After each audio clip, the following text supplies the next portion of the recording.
Hello and welcome back to another episode of Aiding Your Game, a web series where we discuss tabletop role-playing games for everybody from new beginners to experienced GMs and players alike to help augment your gameplay and bring more engagement to your games.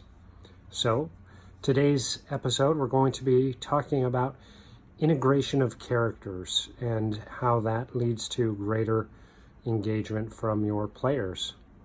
Let's dive in.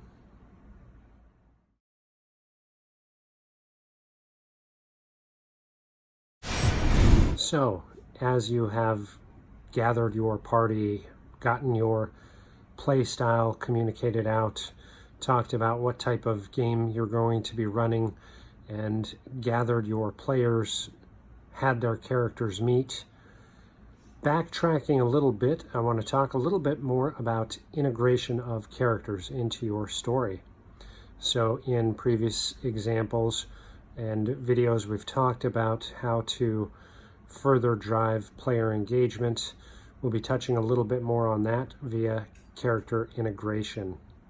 So all of our stories are interactive from the GM or DM to the players themselves. It's really about building stories.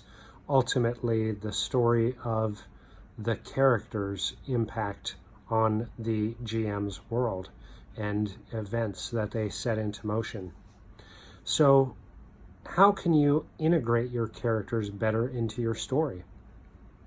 A lot of that starts from that early communication, discussing what type of game you're going to be playing, having the players roll up their characters and decide what type of characters they're going to be introducing, and ultimately what those characters' impacts on the world at large are going to be and leave for the next generation. So, going back a little bit into that character integration, as the characters are being introduced, even created, it's all over the board on what players should do for their character backstories, as well as their characters. Of course, any player should be able to create a character that he or she really enjoys. Once they create their character and think a little bit about it, as a GM, don't hesitate to ask for some backstory. As a player, this can be anything from a quick verbal, well, here's what he does and how he grew up, to an 18-page backstory that talks about the family lineage and why they're the way they are. Any type of input from your players is fantastic because you can use that to initially start your game.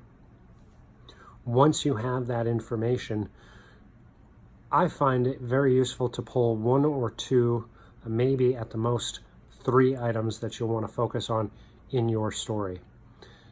If you have a large table with multiple players, you're not going to be able to even use this many, especially if you're starting small like we recommend. You don't have to hit everything right away, but just pick an element to 3 from their backstory that you'll be able to weave into your story. It doesn't have to be the plot line in and of itself because it's something to build on.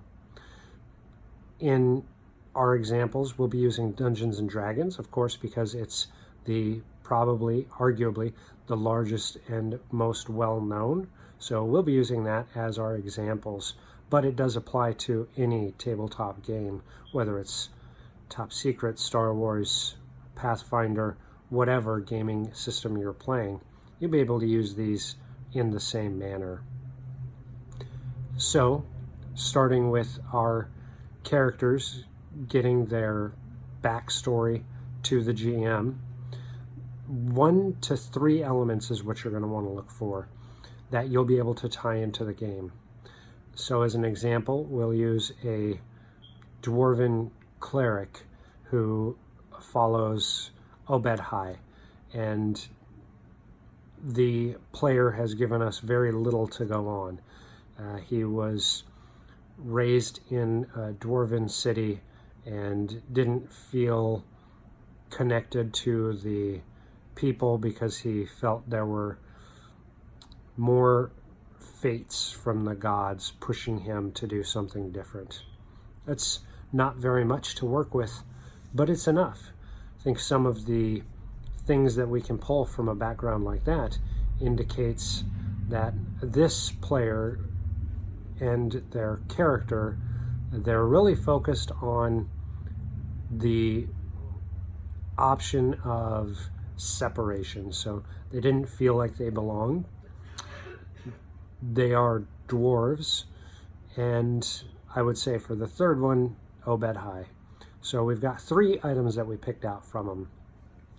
Now to integrate these into our story, we'll use Stonebrook as the example. Maybe it's something where one of the villagers is a dwarf who also left the mines and did not feel at home. It could be one of the primary NPCs who helps our characters with their exploration. Using that background of dwarf, it's a little bit familiar.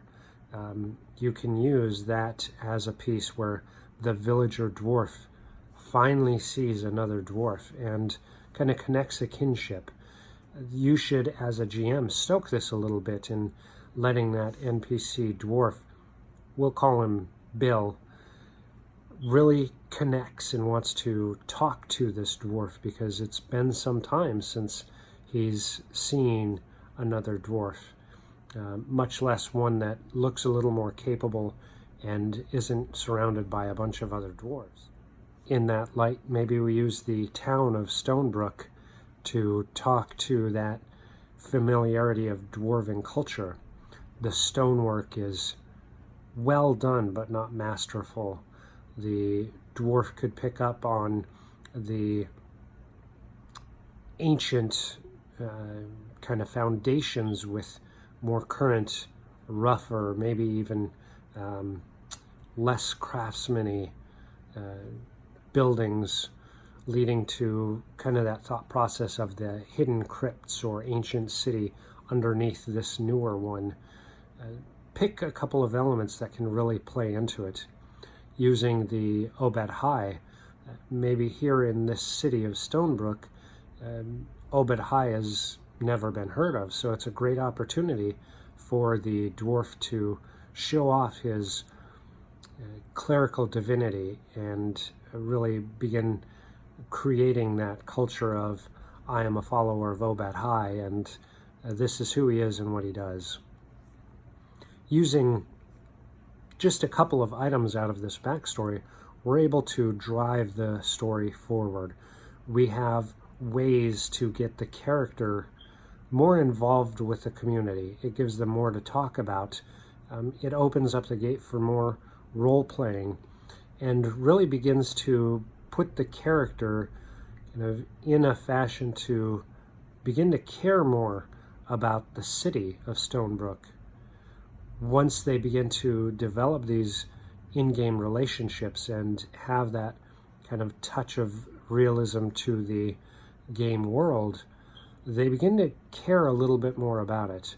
They're more apt to help out. They're more apt to explore and question, and when something goes awry, they're more willing to take action to stop it. Again, a lot of this is built on the presumption of a good themed campaign where the characters are heroes, but likewise could be done in an evil setting as well. Once you have those couple of call-outs from your player characters, you don't need to resolve all of them all at once. Again, start small and build your way up. Maybe you just use the one in this first session, and when that player comes back for a session 2 and a session 3 and a session 10, you're building more and more on it. And as you're using those hooks, we used the example of the lone dwarf who's finally seen another dwarf, and maybe now he's starting to talk about his family, and you'll be putting your player a little bit on the spot because he'll have to start telling you some of the items. He's going to have to come up with them and begin describing more of his background and giving you more backstory that he may never have intended to do. You'll be able to pull more and find ways to weave those in. Maybe in this interaction with our lonely dwarf, they begin talking about how their families, they were treated as the black sheep of the family and they never really fit in. And the one dwarf talks about how his family were just some type of forgers who worked the forges and created arms and armor, and the player, his family was gem cutters, and all they did was mine and cut gems. And as they're talking, perhaps they talk about a item where both of them, their families, kind of unknowingly worked together to create a fantastic runic sword decorated with these fancy gems that was later enchanted and disappeared from the dwarven realms. This could ultimately lead to further and further stories. Why did that item go missing? Where is it now? How can it really harken back to your player character's background? Using some of these details can help you drive your story forward as well. And again, ultimately builds that community where together the GMs and the players are building the story going forward. Thinking about starting something like that just from a session 1 where they were going to go into a town and discover a little bit of something going on and resolve a situation and move along. We've already taken that simple premise of a high fantasy story where they've got to save a town to so much depth. They've entered the town, they found a contact that they have some type of kinship or something in common with. They found this villain and an ogre who is raiding the land just because he's lazy and trying to take care of himself. They rid the city of that evil. They found that the celebrations are there. And now they have a deeper plot hook of something lingering out there. This ancient sword that their family with another put together could lead them ultimately to find further questing opportunities and weave into your story. Maybe your ogre was the primary villain for last week's session, but maybe that ogre was now setting upon Stonebrook because he was rousted out of his house from a band of orcs who have been clearing the land with this fabled dwarven blade that's imbued them with some horrific powers as villains, which ultimately could lead to a great opportunity to recover this relic and rejoin the dwarven society as not the black sheep that they left at, but the saviors of the realm. And those types of things, again, playing into your storyline of, in this case, in this example, it's a high fantasy, takes you all over the place and opens up so many possibilities. Having recovered the dwarven artifact from the orcs, maybe now the dwarves viewing this dwarf in his party not as those kind of awkward, shy black sheep, but the actual heroes need their help to delve into the Underdark and stop some of the evils that have been rising up into the mines. Again, this all came from very little. We started with very little. Our session was we wanted to have a small city that the heroes needed to defend or encounter or something and to save the day, to pulling a couple of items from a character's backstory. And we've built this huge tapestry of story. An interactive piece where without the player we wouldn't have anywhere to pull those threads, and without the GM to weave them together. It's not a cohesive story that ultimately tells the story of our brave dwarven cleric, the background of his family, and how that moves forward into generations yet to come. So again, pulling a little bits even when your players don't have very much to offer, 1 to 3 little gems is all you need. If they overdo it, don't hesitate to pare it back. You don't need to cover everything all at once. Pick 1 to 3 small items, jot them in a notebook or put them on a WordPad, and then just look at 1 or 2 opportunities to where you can just utilize those. Because again, as you bring your characters into that storytelling space, they get more engagement in the story of it, in and of itself, and they start to care more. When they care more about the story, their characters and their interactions in that story, and their characters' impacts on the game world, they're more engaged. They want to be there. They want to participate because ultimately they have a stake in the outcome of that game. As always, I hope this was very useful for you in creating your tabletop role-playing games successfully, with fun, and as an interactive piece with those you care about. As part of our new series, we are going to be covering some of our products. So today we will be reviewing some of our pre-painted miniatures.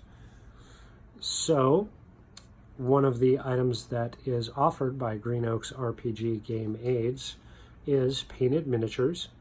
This one here is a Reaper that was painted and based. Of course, it is a work in progress, so more to come. Well, it's not going to focus, I apologize. But we do commissions for miniatures as well as just create both scenic and just tabletop-based miniatures. These are great for those who collect miniatures.